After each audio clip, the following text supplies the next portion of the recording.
Today in the studio we have with us Miss Lakshmi Pramanik, Director Academics of BSB.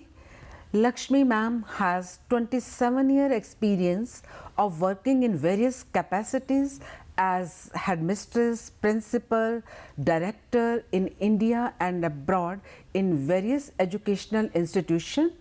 For Lakshmi ma'am, I would say she is an embodiment of human values. She incarnates values of sympathy, empathy, love, affection, compassion. She is a finer human being, I must say. From her, we would like to know about BSB's vision and the textbook being prepared by Bharatiya Shiksha Board. You are welcome, Lakshmi ma'am. Thank you so much, Asha ji. Thank you so much for the humble introduction. So talking about the textbooks, I, being the director of academics of Bharatiya Shiksha Board, I look into the development of textbooks right from pre-primary to grade 12 of all the subjects. Great. Today, I will be focusing on English textbooks of the middle stages with special mention to grade 8 textbook, English textbook. So, talking about the middle stage, children are coming from the preparatory stage to the middle stage. There is a jump in their curriculum. So, to make them comfortable with the present, curriculum pedagogies. So, we have our textbook aligned with the progressive approach from the preparatory to the middle, from 6, 7 to grade 8. And which aligns with NCFSE 2023 and NEP 2020. Now, NCFSE is National Curriculum Framework of School Education and NEP is National Education Policy, which caters to the integration of LSRW, listening, speaking, reading and writing. I'll come to it in detail after some time. There's a very good integration of LSRW and all the curricular goals are taken care of. Curricular goals, I mean, if you look into the learning outcomes which are there for every unit in the front page of every unit. Our textbooks are divided into 5 units. I'll come to that again after some time. So every unit has got learning outcomes which aligns with the curricular goals suggested by NCFSE 2023. The curricular goals which caters to 21st century skill development of students, communication skills, collaborative skills, critical thinking, alright, and then we also have problem solving. All these skills are taken care of. Plus we have the curriculum is based on their cognitive, social and emotional development. Great. Right? The stories are based on various cultural outlook, so that their sympathy, empathy that you were just talking about. We look into the values that the students develop in due course of time. Plus, it's a competency-based learning. Competency-based learning in the sense it's a shift from memorization to application. Right, beautifully put. Beautifully put in our curriculum. Then we also look into the interdisciplinary aspect, that English, how it is linked to various other subjects, history, science, social, all the other, you say other subjects as well, psychology, other disciplines as well. Then it is a very technology based text. There are barcodes which if you scan, you will get all the listening skills there, and you will get all the teaching pedagogies there. You get the teacher's resource book in the barcode. Then it is also, so technology is very well integrated because our curriculum, the activities are research based again. So experiential learning, technology integration is taken very good care of. We also look into multilingualism. Where if a child is studying English, how a poem, suppose we take a poem for example, the theme of the poem can be similar to a theme of a poem in their mother tongue. So the child is given a task where they have to research, get a poem having the similar theme, and for that the entire family gets involved very beautifully. They go home, they ask their parents, then the grandparents may get involved, and the entire is a very joyful experience, you can say. And this will lead to joyful learning. Joyful learning as well. Plus, if you see the Sanskrit shlokas, it is translated into English and into Hindi. We have a vocabulary page where the English and bilingual, meanings are given. So we look into multilingualism in, we have incorporated it in all the textbooks. And lastly, we look into environmental sensitivity as well. Great. Yeah, so our each lesson will have a SDG goal. Great. Yes, that relates to real life experiences and how they can save, respect and enrich their environment, how they can contribute to their environment. Beautiful. So we are looking into holistic development of a child, 360-degree development of a child to become global citizens. Ma'am, in SDGs, what kind of tasks they will be getting to do? We have got various activities. Now, SDG goals are kept so that they become aware that there is a hunger problem. There is a global warming that's taking place in our. That's a crucial problem that our Earth is facing right now. How can they reduce carbon footprints? How can they prevent wastage of water? How can they contribute to the society and bring the awareness among the masses, being young citizens? Beautiful. So, and all this they will learn through various simple activities. Plus, yes, simple activities. Plus, the activities are, framed in such a manner that they have to go out of the classrooms into the societies and get involved in social, cultural events to bring the community together. So we have taken care of all that. Ma'am, you have talked about that each book contains 5 units and all the units are based on certain themes. Ma'am, will you tell us what was the idea behind all this approach of creating unit on specific themes and all? Please tell us something more about it. We have got the textbooks which are divided into 5 themes. 5 themes, each theme caters to one particular topic. Suppose environment, suppose physical development, physical fitness. Maybe it is Bharatiya cultural values or in the value system is taken care of. So 5 units are, instead of having isolated chapters, the units are a blend of those chapters, that content which caters to one particular skill development. We look after one particular skill development in each unit. So be it art integration, be it through art integration, be it through SDGs, be it through various activities, writing skill, reading skill, listening skill, everything is integrated into one particular unit. It is a holistic approach, approach to the intellectual development of a child, physical and intellectual development of a child. And we can say social emotional too. Social emotional too. Each unit will have functional language, that is grammar, phonics, so that their communicative skills develop. They are accurate in writing, they are accurate in speaking. So we have tried our best to have everything incorporated into one unit. Ma'am, you have just talked about phonics, and we know that phonics play a very crucial role in the acquisition of language. Will you talk more about the phonics, how the phonics should be taught in the classrooms and all? Every unit has a topic on phonics. Now, phonics means it's an interrelation between letters and sounds. The students, Indian students, are not very familiar of pronunciation.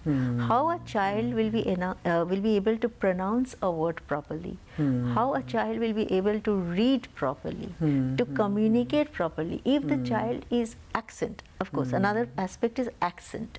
So, to look into the development of vocabulary, accent, pronunciation and reading capabilities, phonics are very important. Very important. Yes. So that the student, every child becomes confident speakers. Okay, ma'am, you have talked about this LSRW. Yes. And our books has lot of activities for developing this LSRW. Right. Ma'am, can you give some examples of Yes. in what way the activities have been put in the textbook and all? The basic requirement of teaching language is the development of these 4 skills: listening, speaking, reading and writing.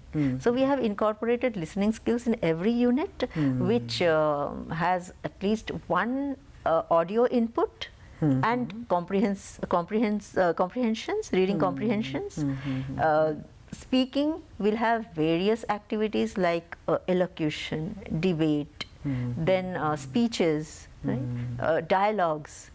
For writing, we have all the essential writing skills: short passages, long passages, articles, reports, letter writing. Then we also have functional grammar, phonics. And then lastly, we have reading. For reading, we have guided reading, so that the student will be able to comprehend a passage properly, read properly, and then understand and analyze a particular passage. So this is a mandate by NCFSE as well, that we have to incorporate listening, speaking, reading and writing, and we have done it beautifully in each and every unit in a particular textbook. Now coming to IKs. My next question Yeah. pertains to Yes, that. I was going right, to talk right. about that, ma'am. Like you have just referred to IKS, Yes. that our books have integrated IKS in all the textbook for class 3rd to senior levels and all. Ma'am, how does this IKS is integrated into the textbook with the modern English language learning setup and all? Yes. So, IKS, Indian Knowledge System, is very seriously taken care of by Bharatiya Shiksha Board. We want our children to be rooted in Indian culture, yet have a global awareness. These two are juxtaposed. The two concepts are juxtaposed. Beautiful. And if you see the textbooks, this is grade 8 textbook, and it has got the cover page which depicts a traditional or tribal art, which is called Jadopatiya. Okay. All right. So it depicts one of the lessons that we have in the book. The lessons are mainly in content integration. We have taken care of Indian knowledge system. If you look at the lessons, these the units have got a Sanskrit shlokas, Right. which is related to the theme, right? Then we also have the illustrations, very beautifully depicting what we want to convey. At the back, the illustration at the cover page has got the write-up at the back, where the student will be able to know what it depicts and from where the art has, the art has been taken. And then talking about traditional sciences, we have incorporated yoga, Ayurveda, astronomy, mathematics into our textbooks, Indian philosophy. We have got our ancestors. At the back of the books, you will have a page, the 4 ancestors that we have. Every textbook has got 4 ancestors and a write-up about them. Beautiful, beautiful. So we have paid homage to our ancestors who had contributed a lot in our traditional education plus system. this will be inspiring for the students. Very much inspiring for the students. They will get to know who our ancestors were, and they will have respect for our traditional heritage, wisdom and heritage. We have a rich culture. The students will be aware and proud of their culture. So yet some of the stories are also catering to British and American authors. We have taken their work as well, so that the modern pedagogical approach and global awareness is not lost. Right. Through our through the blending of Indian knowledge system, as well as the international approach. Yes. Yeah, approach. We have taken very good care of. Yeah. Beautiful, wonderfully put, ma'am. Ma'am, would you like to suggest something to the teachers? how they should take up these books in the classroom and all? Yes, I feel I have seen the challenges the teachers face in teaching these particular lessons, because there's a poem of Swami Vivekanand which depicts self-awareness. You know, most of our stories are taken from Ramayana, Mahabharata, and the scriptures, the Vedas, the Upanishads. So we, for making things easy for the teachers, we have got our teachers' resource book, Great. which is devised by a very experienced and intellectual team of teachers and professors. So now the teachers' resource book has got all the strategies to go about a particular lesson. I request all the teachers to please go through the resource book, which is very well explained, and make maximum use of them before they enter into the class to teach a particular topic, because each and every topic is very well strategized in the teacher's resource book. So we can say that preparation of the teacher before going to the classroom It is very important. very important. It's very important. Now we cannot expect a teacher to go to the class and be blank about what the teacher is about going to teach. So we are dealing with a class of maybe 20 students, 30, 40 students, we don't know. So each student should be an active learner. And in order to have a class of active learning, the teacher should be well equipped how to go about a particular lesson in that, but in those 40 minutes. Right. So each minute is important for learning to happen in the classroom. So I request all teachers to please be well prepared before they enter into the classroom, each and every day. Yes, I would like to add that the teacher should be prepared for all the parts of the lesson. Each minute of the classroom time should be Utilized. Yes. And the students should be given maximum opportunities to practice the language skill. And yes, not only that, it should be less of teacher talk, Yes. more of student collaboration. Right, It's not that the teacher should be keeping on talking till the end. We are away from rote learning now. We want the teacher to be a facilitator who will guide the students to collaborate amongst themselves, to conduct the activities in such a way that like I said, active learning should happen in the classrooms. Right. The student will be engaging with the learning, and then he'll be active agency student is.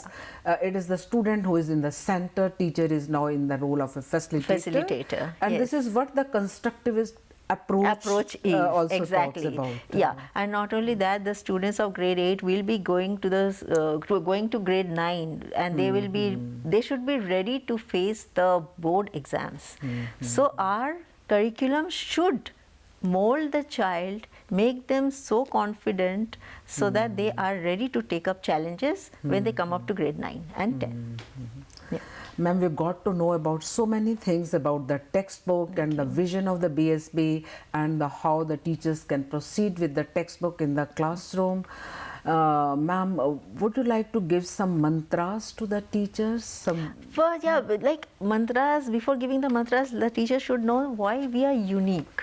The uniqueness. Okay. See, we are unique in the way because we, like I told you, we have our curriculum set up in such a way that Bharatiya ethos is not lost, yet the child is global ready to face interviews, ready to write essays when they leave their classrooms, because they have to face the world. They have to take they have to choose a career path. So our textbooks are unique, and that it helps the students to become confident. They should not only become confident speakers, communicators, but also they should be they should have a well-grounded personality and character.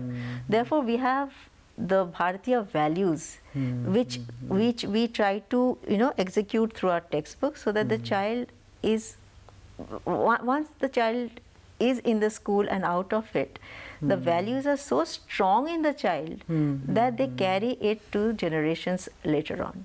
So a value Beautiful. system, yes, value system with a global outlook, with a round curriculum. Great. So all our textbook, be it English, be it other subjects, it Okay. all helps the child to develop intellectually, physically, emotionally, and socially. And to inculcate all this in the learner, I think the teachers need to build their capacity. Yes, of course. So the mantra that you are talking about, the mantra is to be very empathetic towards the child, understand, because we have it cannot be the same pedagogy that can be followed for every student. So it should be a differentiated curriculum, and a teacher knows the class best, the students best. So with empathy, with love, with respect, and with knowledge, how you can turn a classroom into a joyful learning experience, both ways. So Lakshmi ma'am, thanks a lot. It has been nice you being here Thank and you. guiding our teachers how they can handle these textbook in the classroom, about the BSB's vision and about the textbook and all. Thanks a lot. Thank you so much, Asha ji. Thank you.